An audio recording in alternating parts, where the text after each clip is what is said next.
Right, మరి కాసేపట్లో పహాడీ షరీఫ్ పోలీసులు జల్పల్లిలోని మోహన్ బాబు ఇంటికి వెళ్లనున్నారు. హత్యాయత్నం కేసులో ఆయన వాంగ్మూలాన్ని రికార్డ్ చేయనున్నారు. మోహన్ బాబు వెపన్ను కూడా స్వాధీనం చేసుకోనున్నారు. జర్నలిస్టుపై దాడి కేసులో మోహన్ బాబుపై BNS 109 సెక్షన్ కింద కేసు నమోదు చేశారు పోలీసులు. మరికొద్దిసేపట్లో పహాడీ షరీఫ్ పోలీసులు జల్పల్లిలోని మోహన్ బాబు ఇంటికి వెళ్లనున్నారు. హత్యాయత్నం కేసులో ఆయన వాంగ్మూలాన్ని రికార్డ్ చేయనున్నారు. మోహన్ బాబు వెపన్ను కూడా స్వాధీనం చేసుకోనున్నారు. జర్నలిస్టుపై దాడి కేసులో మోహన్ బాబుపై BNS 109 సెక్షన్ కింద హత్యాయత్నం కేసు కింద నమోదు చేశారు పోలీసులు. రైట్, పూర్తి అప్డేట్స్ మా ప్రతినిధి రవిచంద్ర ద్వారా తెలుసుకుందాం.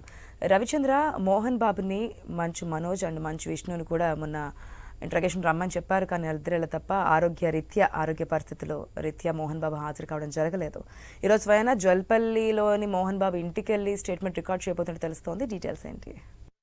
అయితే ఆశ, మోహన్ బాబు ఎక్కడున్నా, జల్పల్లి నివాసంలో ఉన్నా లేదంటే జూబ్లీస్ లో ఉన్నా, ఎక్కడ ఉన్నా కానీ ఇవాళ మాత్రం పోలీసులు ఖచ్చితంగా ఆయనని స్టేట్మెంట్ తీసుకుంటారు. ముఖ్యంగా జర్నలిస్టుల మీద దాడి చేసినందుకు ఈ కోణంలో తీసుకుంటారు. ఎందుకంటే గతంలో ఆయన హైకోర్టును కూడా ఆశ్రయించారు. 24 వరకు గడువు కూడా ఇచ్చింది. అయితే ఆ కేసు కాకుండా ముందు జర్నలిస్టుల మీద దాడి కేసులకు సంబంధించి స్టేట్మెంట్ తీసుకుంటారు. ఎందుకు దాడి చేశారు ఏంటి అని ఆ కోణంలో స్టేట్మెంట్ తీసుకుంటారు. ఎందుకంటే దీని మీద కేసు ఫైల్ అయింది, జర్నలిస్టుల మీద దాడి కేసు ఫైల్ అయింది. అయితే జల్పల్లి నివాసంలో లేరంటూ చెప్పుకొస్తున్నారు పోలీసులు కూడా. ఏ ఒక్కరిని కూడా ఆ పరిసర ప్రాంతాల్లో కూడా ఉండకూడదు, మీడియా కానీ మిగతా ప్రైవేట్ వ్యక్తులు కానీ ఎవరి కానీ జల్పల్లికి రావద్దు అంటూ, జల్పల్లి మోహన్ బాబు ఇంటి చుట్టుపక్కల ఎవరు ఉండకూడదు. ఎందుకంటే హైకోర్టే చెప్పింది, భద్రత కల్పించండి, అనుమానిత వ్యక్తుల్ని కూడా విచారించండి అంటూ. అంతేకాకుండా సీసీ ఫుటేజీలని ఎప్పటికప్పుడు ప్రతి అవర్ లో ప్రతి 2 hours మీరు అబ్జర్వేషన్ చేస్తుండాలి. అంతేకాకుండా ప్రతి 2 గంటలకు ఒకసారి ఒక లుక్ వేయండి జల్పల్లిలోని మోహన్ బాబు నివాసానికి అంటూ కూడా హైకోర్టు తీర్పిచ్చింది. దీంతో హైకోర్టు చెప్పినట్టుగా ఆదేశాల మేరకు పోలీసులు కూడా మెలుగుతున్నారు.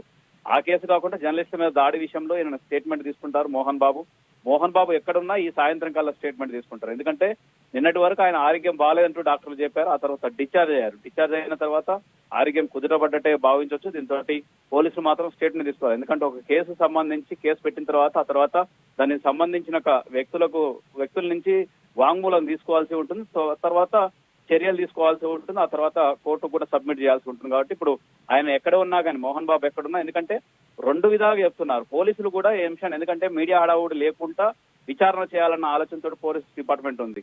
ఎందుకంటే జల్పల్లిలో లేరని చెప్తున్నారు, ఇక్కడ జూబ్లీస్ లో లేరని చెప్తున్నారు. ఎక్కడ ఉన్నారన్న అది కూడా సందేహం ఉంచారు. అంటే ఎక్కడ ఇంట్రాగేషన్ చేస్తారన్న సమాచారం కూడా ఇటు డిపార్ట్మెంట్ నుంచి లేదు. కాబట్టి ఆయన ఎక్కడున్నా ఈ సాయంత్రం కల్లా మాత్రం స్టేట్మెంట్ తీసుకున్నటువంటి అవకాశాలు ఉన్నాయి. ఎందుకంటే మోహన్ బాబు విచక్షణ కోల్పోయి జర్నలిస్టుల మీద చేసిన దాడి సభ్య సమాజం, ముఖ్యంగా 2 తెలుగు రాష్ట్రాల్లో ఉన్న జర్నలిస్టే కాకుండా మిగతా సామాజికవేత్తలు, దాంతోపాటు ప్రజాప్రతినిధులు, ఎమ్మెల్యేలు, మంత్రులు కూడా దీని మీద స్టేట్మెంట్ ఇచ్చారు. మోహన్ బాబు చర్యని అందరూ ఖండించారు, ప్రతి ఒక్కరు ఖండించారు. దీంతో అందుకే పోలీస్ డిపార్ట్మెంట్ కూడా చాలా జాగ్రత్తగా ఈ కేసును డీల్ చేస్తుందని చెప్పుకోవచ్చు. ఎందుకంటే ఆయన గతంలో సినీ నటుడు, దాంతో ఆయన కూడా ఆ పేరున్నట్టు, సమాజంలో పేరున్నట్టుంటే ఒక సినీ నటుడు కాబట్టి ఆయన కూడా చాలా జాగ్రత్తగా ఇంట్రాగేషన్. కోర్టు కూడా అదే అంశం చెప్పింది, ఆయన ఏజ్డ్ పర్సన్, మీరు ఇట్లా ట్రీట్ చేయొద్దంటూ కూడా ఒక మాట చెప్పుకొచ్చింది. కాబట్టి చాలా జాగ్రత్తగా చూస్తున్నారు, అంటే జాగ్రత్తగా హ్యాండిల్ చేస్తున్నారని చెప్పుకోవచ్చు. మొత్తానికి రకరకాల మలుపులు తిరిగిన మోహన్ బాబు కేసు ఈ సాయంత్రం కల్లా ఆయన స్టేట్మెంట్ తీసుకునే అవకాశం ఉంది.